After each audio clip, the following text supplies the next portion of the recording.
శ్రీగురుభ్యో నమః. ఆదౌ దేవకీదేవి గర్భజననం గోపీగృహే వర్ధనం మాయాపూతన జీవితాపహరణం గోవర్ధనోద్ధారణం కంసచ్ఛేదన కౌరవాదిహననం కుంతీసుతాన్ పాలనం ఏతద్భాగవతం పురాణకథితం శ్రీకృష్ణలీలామృతం. నారాయణం నమస్కృత్య నరం చైవ నరోత్తమం దేవీం సరస్వతీం వ్యాసం తతో జయముదీరయేత్. ఓం క్లీం శ్రీకృష్ణాయ గోవిందాయ గోపీజనవల్లభాయ నమః. ఓం క్లీం శ్రీకృష్ణాయ గోవిందాయ గోపీజనవల్లభాయ నమః. ఓం క్లీం శ్రీకృష్ణాయ గోవిందాయ గోపీజనవల్లభాయ నమః. ఓం క్లీం శ్రీకృష్ణాయ గోవిందాయ గోపీజనవల్లభాయ నమః. ఓం క్లీం శ్రీకృష్ణాయ గోవిందాయ గోపీజనవల్లభాయ నమః. ఓం క్లీం శ్రీకృష్ణాయ గోవిందాయ గోపీజనవల్లభాయ నమః. ఓం క్లీం శ్రీకృష్ణాయ గోవిందాయ గోపీజనవల్లభాయ నమః. ఓం క్లీం శ్రీకృష్ణాయ గోవిందాయ గోపీజనవల్లభాయ నమః.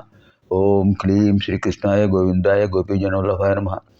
ఓం క్లీం శ్రీకృష్ణాయ గోవిందాయ గోపీజనవల్లభాయ నమః. ఓం క్లీం శ్రీకృష్ణాయ గోవిందాయ గోపీజనవల్లభాయ నమః.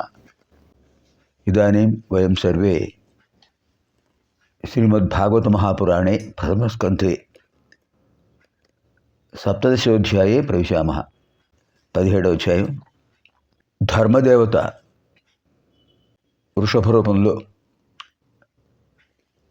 3 పాదాలు లోపించగా ఒక్క పాదంతో మాత్రమే కుంటుకుంటూ నడుస్తూ బాధపడుతుంటే పరీక్షిత్ మహారాజు ఓదార్చాడు.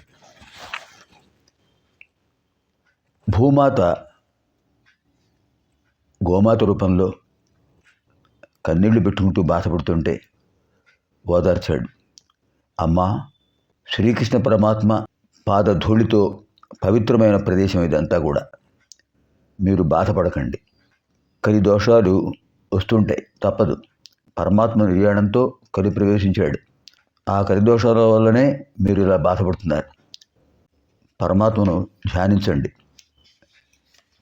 మనకు ఆయనే మార్గదర్శి, ఆయనే రక్షిస్తాడు. ఆయన అనుగ్రహం ఉంటే ఎవరూ మనల్ని ఏమీ చేయలేరు. మా పూర్వులందరూ కూడా ఆ స్వామి అనుగ్రహంతోనే కదా జీవితాలను చరితార్థం చేసుకున్నారు. మరి ఆ పరమాత్మ యొక్క దివ్యానుగ్రహంతోనే నేను ఈ స్థితిలో ఉన్నాను. ఈ స్థితిలో నేను రాజ్యపరిపాలన చేస్తున్నాను అంటే ఆ పరమాత్మ యొక్క దివ్యానుగ్రహమే. మరొక జన్మనిచ్చారు ఆయన. మాతృగర్భంలో ఉన్నప్పుడే ఆ అశ్వత్థామ ప్రయోగించిన బ్రహ్మాస్త్ర జ్వాలలతో నేను తప్పించిపోయాను. స్పృహ లేని స్థితిలో ఉండిపోయాను. ఏం జరిగిందో తెలియదు. చైతన్య రహితుడినై ఉన్న స్థితిలో ఆ పరమాత్మ సూక్ష్మ రూపంలో ప్రవేశించి అంగుష్ఠమాత రూపి అయి నా చుట్టూ తిరుగుతూ ఆ జ్వాలల నుంచి రక్షించి నాకు చైతన్యాన్ని ప్రసాదించారు. ఆయన చేత రక్షించబడిన వాడును కనుకనే నన్ను విష్ణురాత అంటుంటారు.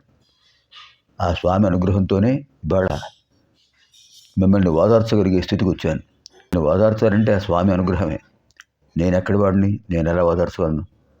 అయినా నా ప్రయత్నం చేస్తాను, బాధపడకండి అని వాళ్ళని ఓదార్చి అలా కొంచెం ముందుకు కొంత దూరం వెళ్ళాడు. సరస్వతీ నదీ తీరం వైపు వెళుతున్నాడు.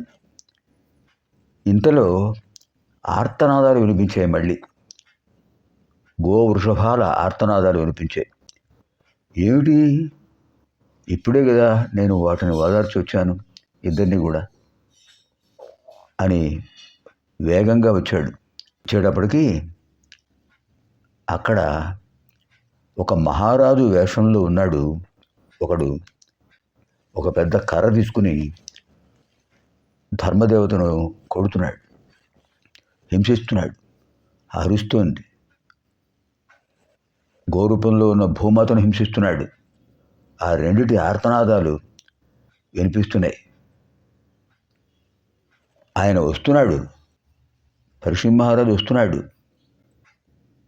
చూసి కూడా ఆ ధూర్తుడు హింసించడం మానలేదు. ఎవరు వాడు? కలిపురుషుడు. ఒక్కొక్క యుగానికి ఒక అధిదేవత ఉంటారు. కలియుగానికి అధిదేవత వాడు కలిపురుషుడు. వాడికి దయాదాక్షిణ్యాలు ఉండవు. పరీక్షణ్ మహారాజుకు చాలా కోపం వచ్చేసింది, చాలా కోపం వచ్చింది. దుర్మార్గుడా, నీచుడా, ఈ ప్రాంతాన్ని నేను పరిపాలిస్తున్నాను, ఇదంతా మా పూర్వ రాజ్యం, ఎవరు నువ్వు, ఎందుకు ఇలా హింసిస్తున్నావు అడిగేటప్పటికీ ఆయన పరీక్షణ్ మహారాజు అని తెలుసు వాడికి. ఏదో నిర్లక్ష్యంగా వదిలేశాడు, ఏం చేస్తాడైనా అనుకున్నాడు. కానీ ఆయన స్వర్ణ రథం మీద వచ్చి అక్కడ దిగి వెంటనే ధనుర్బాణాలు తీసుకున్నాడు. నువ్వు హింసించడం మానేయి, లేకపోతే నేను శిక్షించవలసి వస్తుంది. ధర్మదేవత ఒకే పాదంతో ఉంది, హింసిస్తున్నావు, నీకు జాలి లేదా, దయ లేదా, ఇంత దుర్మార్గుడివా నువ్వు. ఆ కోపంతో ఆయన అలా అనగానే అప్పటి వరకు ధైర్యంగా ఉన్నవాడు కలిపురుషుడు ఒక్కసారిగా భయపడిపోయాడు. అందులో ఆయన చేతుల్లో ధనుర్బాణాలు ఉన్నాయి. వెడుతూ వెడుతూ భూమాతపై మళ్ళీ ఒక కర్రతో దెబ్బకొట్టాడు, ఆ గోమాతపై. ఇంకా ఆయన కోపం సహించలేకపోయాడు. ఆయన కోపం హద్దు మీరింది. వెంటనే కత్తి తీసుకున్నాడు. నువ్వు చేసిన పనికి నిన్ను వెంటనే ఇక్కడే సంహరించాలి, నిన్ను క్షమించను నేను. శ్రీకృష్ణ పరమాత్మ అడుగులు వేసినటువంటి ప్రదేశం ఇది. ఆయన పాదధూళితో పవిత్రమైన ప్రాంతం ఇది. ఆయన ఉన్నంత వరకు కూడా కృతయుగ ధర్మాలతో నడిచింది పరిపాలన. అలాంటి పవిత్రమైన ఈ ప్రదేశాన్ని నువ్వు కలుషితం చేస్తున్నావు. ఇది పుణ్యభూమి, తపోభూమి. నీ దుర్మార్గాలతో ఇది అపవిత్రమైపోతుంది అని ఆ ఖడ్గం తీసి వాడిని సంహరించాలని ముందుకొచ్చాడు. సంహరించుదామనే వచ్చాడు ఆయన పరీక్షణ్ మహారాజు. వెంటనే వాడు పైన ఉన్న కిరీటం, భుజకీర్తులు అవన్నీ కింద పడేసి, స్వామి, నేను రాజు రూపంలో ఉన్నాను, నేను రాజును కాను, పరిపాలన చేసే అర్హత కూడా నాకు లేదు, క్షమించండి. ఈ యుగాన్ని బట్టి నేను ఆ ధర్మాన్ని నేను అనుసరిస్తున్నాను, ఆలోచించండి.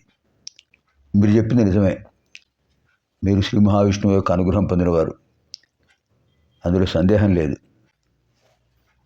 అర్జునుడి యొక్క పౌత్రుడు మీరు, మనుమడు, శ్రీకృష్ణ పరమాత్మ యొక్క దివ్యానుగ్రహం పొందినవారు.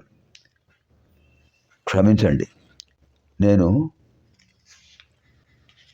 మీరు చెప్పినట్టే వీటిని హింసించకుండా వెళ్ళాలనుకున్నాను, కానీ హింసా ప్రవృత్తి నాలో ఉన్నది. నేను ఈ యుగంలో అన్ని చోట్ల నేను సంచరించాలి అని భగవంతుడి నిర్దేశం. ఏం చేయమంటారు, ఎక్కడ ఉండమంటారు, నన్ను ఏ ప్రాంతాల్లో ఉండమంటారు అంటే అప్పుడు ఆయన అన్నాడు, ఇది బ్రహ్మావర్త ప్రదేశం, పవిత్ర భూమి. హస్తినాపురం, మధుర, ద్వారక ఈ ప్రాంతాలన్నీ కూడా పవిత్రమైన ప్రదేశాలు. నువ్వు ఇక్కడ ఉండకు, నువ్వు ఉండే ప్రదేశాలు నేను చెప్తున్నావు విను, అక్కడే ఉండు, ఇంకెక్కడా ఉండకు. ఎక్కడైతే ఆసురీ ప్రవృత్తి ఉంటుందో, ఎక్కడైతే అధర్మం ఉంటుందో, ఎక్కడైతే కపటం ఉంటుందో, ఎక్కడ అన్యాయ ప్రవృత్తి ఉంటుందో అక్కడ ఉండు. సప్త వ్యసనాలు ఎక్కడ ఉంటాయో అక్కడ ఉండు. ఇక్కడ మాత్రం నువ్వు సంచరించడానికి వీల్లేదు అని చెప్పాడు. నమస్కరించాడు. తథైవ మహారాజా, అహం గమిష్యామి ఇతః ప్రదేశాత్. అలాగే స్వామి, మహారాజు నేను వెడతాను ఇక్కడి నుంచి అని చెప్పి వాడు కలిపురుషుడు బయలుదేరాడు. వెంటనే పరీక్షణ్ మహారాజు శ్రీకృష్ణ పరమాత్మను స్మరించి, స్వామి, ధర్మదేవతను దర్శించండి అని ఆయన సంకల్పించుకోగానే పరమాత్మకు దివ్యానుగ్రహంతో మిగిలిన 3 పాదాలు వచ్చేసాయి ధర్మదేవతకు. వృషభ రూపంలో ఉన్న ధర్మదేవతకు ఇప్పుడు 4 పాదాలు వచ్చాయి. సంతోషంగా ఉంది. గోమాత కన్నీళ్లు తుడిచాడు. అమ్మా భూమాత, బాధపడకు, నేను బ్రతికి ఉన్నంత వరకు మీకు ఎటువంటి లోటు రానివను అని చెప్పి వాళ్ళని ఓదార్చి ఆయన వెళ్ళిపోయాడు. ఇది శ్రీమద్భాగవతే మహాపురాణే పారమహంస్యాం సంహితాయాం ప్రథమస్కంధే సప్తదశోధ్యాయ.